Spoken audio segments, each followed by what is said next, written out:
สบายดีพ่อแม่พี่น้องเนาะยินดีต้อนรับทุกท่านเนาะเพราะว่าจะอยู่ในประเทศต่างประเทศเนาะบาวลีก็ขอต้อนรับเข้าสู่ช่องของบาวลีอีกคือเก่าคือเดิมพ่อแม่พี่น้อง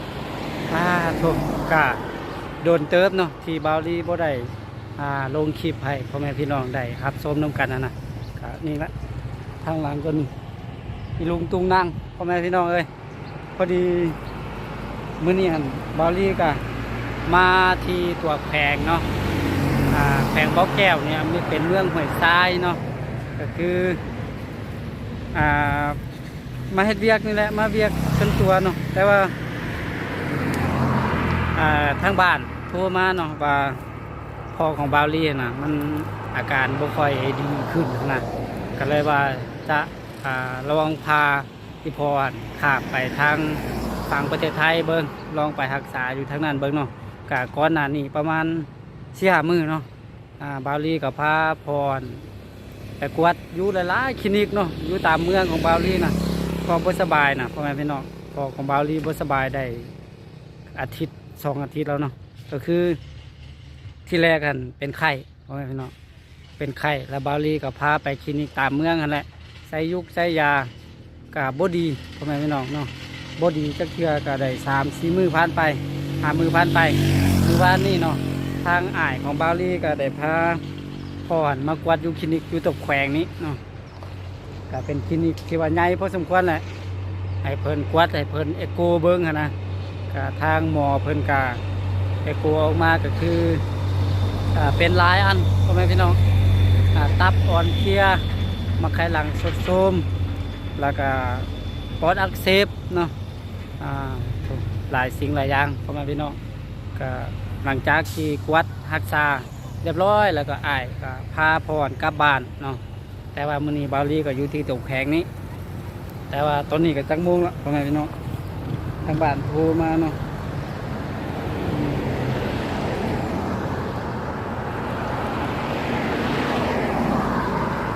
12 โมงไป7 นาทีเนาะโทรมาทางบ้านโทรมาว่าจะให้พรนั่งรถโดยสารมาแล้วก็ไปที่ด้านหันแล้วก็ให้บาวลี่พาพ่อข้ามไปทางห้องหมอทางฝั่งไทยเนาะบาวลี่ก็จะไปรอถ่ายอยู่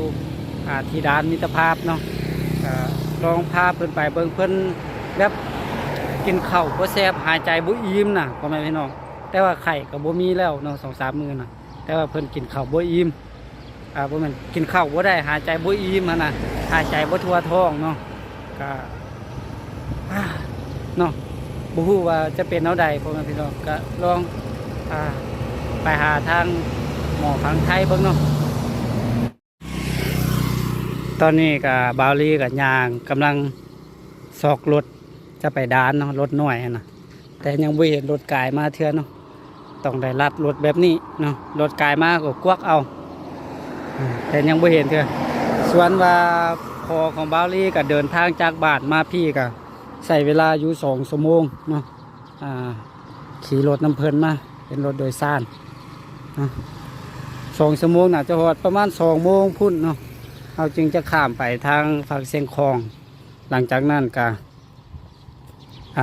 ขี่รถจากเชียงคองไปเชียงรายตื้มเนาะใช้เวลาอยู่ประมาณ2 ชั่วโมงเนาะบนหันก็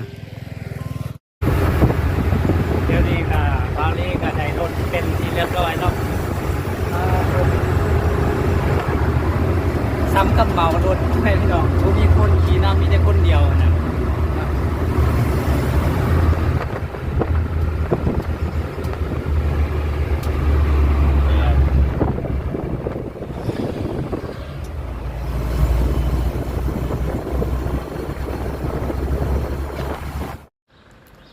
โอเคเนาะพ่อแม่พี่น้องตอนนี้ก็คือมาหอดด่านเป็นที่เรียบร้อยเนาะด่านมิตรภาพแห่งที่4เนาะของลาวไทยอยู่ที่ห้วยทรายเสียงคองเนาะก็ปารีก็จะได้รถถ่าให้พอมาหอดก่อนเนาะเราจึงจะข้ามไปเบิกนั่นน่าจะประมาณบ่าย2พุ่นแหละเนาะพอของบาลีจึงจะฮอดนะถูกเมื่อยพ่อแม่พี่น้องแบบ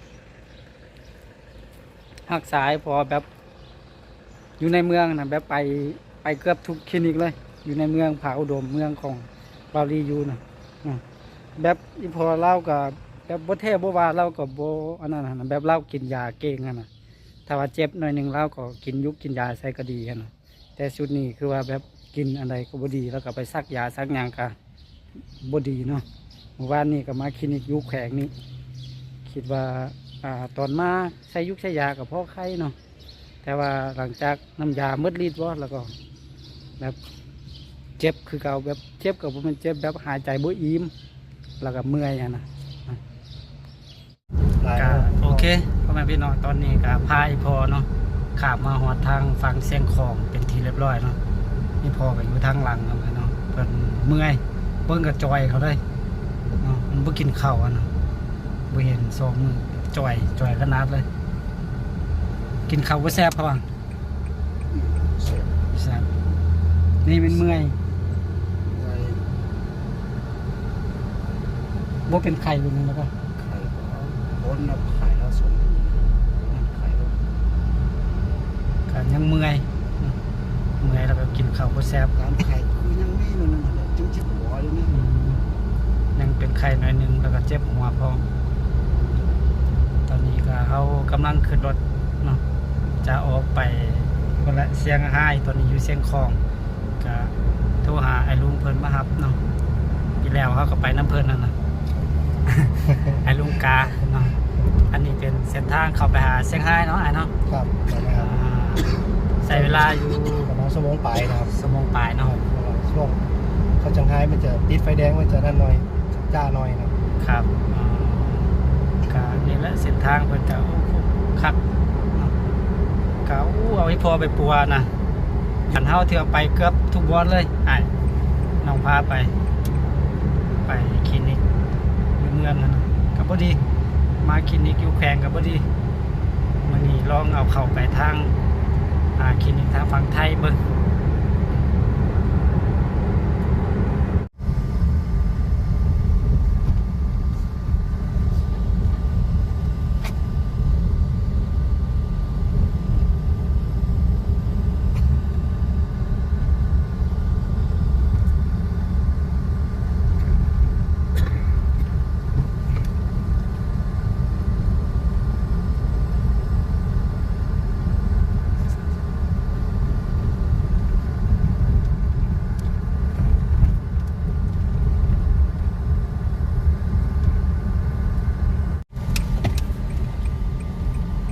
เดี๋ยวนั่งรถเข็นเข้าไปทางไหนเดี๋ยวผมไปตัวหาทางไหนครับเนี่ย ครับ เดี๋ยวผมหาที่จอดรถก่อน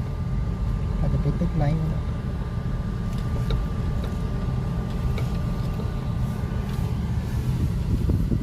ฟังหมอดูครับ ก็โอเคเนาะตอนนี้ก็พอกับฮอตมือหมอเป็นที่เรียบร้อยเนาะเข้าไปนี่แหละห้องนี้เนาะห้องสุกเสริมเนี่ยเนาะเพิ่นเอาเข้าไปตรวจไปอย่างก่อนเนาะเราดีกันตะกี้เข้าไปให้ข้อมูลเนาะแล้วก็ออกมานั่งอยู่นี่อยู่นอกท่าเนาะคนกวดคนอย่างคนหาจะรักษานะกำลังรอท่าเนาะอันนี้เป็นโรงหมอหรือว่าโรงพยาบาลอุกบุกเนาะเพิ่นห้องกันนะ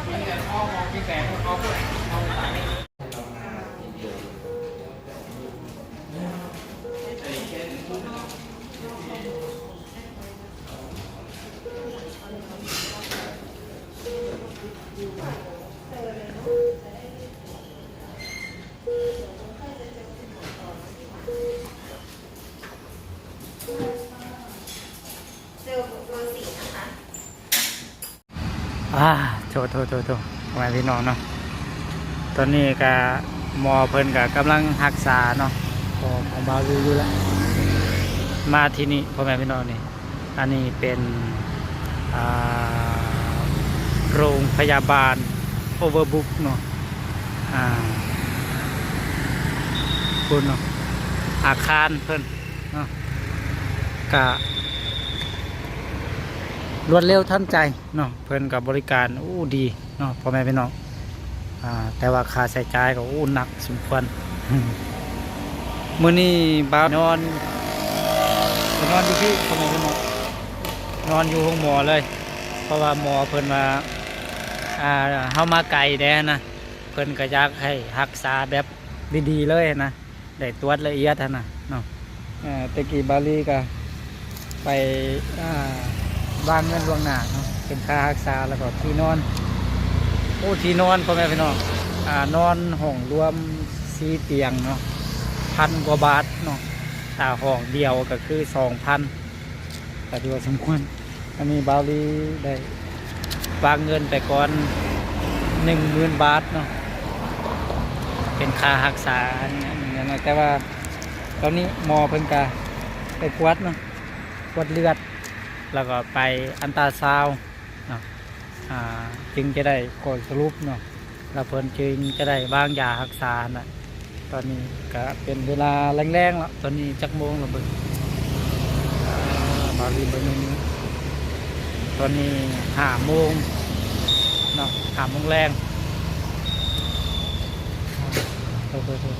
ถือว่าสมควรเนาะจะได้นอนอยู่นี่แหละพ่อแม่พี่น้องวันนี้เนาะส่วนว่าอาการจะเป็นอะไรเดียวจักหน่อยหลังจากบาวลีได้ผลตรวจนำในหมอเพื่อนเนาะบาวลีจะสรุปให้พ่อแม่พี่น้องได้รับฟังน้ำกันเนาะเพิ่นก็เต็มที่เนาะรักษาแบบเข้าใจเนาะการบริการถือว่าเยี่ยมเนาะสมกับราคาพ่อแม่พี่น้องเนาะ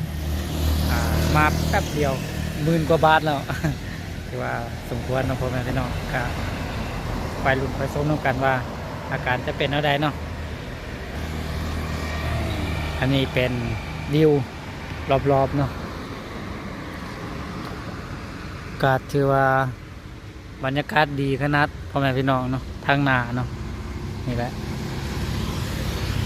ทางนี้เป็นทางจอดรถเนาะตอนนี้พ่อของบาวลีก็อยู่ในห้องฉุกเฉินเนาะโอเคเนาะพ่อแม่พี่น้องก็คือสำหรับคลิปนี้เนาะบาวลีก็จะเอาไว้ประมาณนี้เนาะขอขอบคุณขอบใจทุกท่านที่เข้ามาให้กำลังใจบาวลีกับพ่อเนาะขอให้ทุกท่านจงอยู่ดีมีแรงอยู่ดีมีสุขเนาะร่ำรวยสุขภาพเงินเงินทองบาวลีก็ขอให้พ่อของบาวลีเนาะดีไว้เนาะก็ที่ได้กลับบ้านกลับซองเพิ่นยังอยู่ห้องหมอน่าจะเป็นมื้ออื่นจะเป็นวันที่6พุ่นแหละน่าจะได้กลับเนาะถ้าเบิ่งผลตรวจแล้วก็การรักษาเบิ่งก่อนขอตัวลาไปก่อนเด้อพ่อแม่พี่น้องแล้วพบกันไหมเนาะสบายดี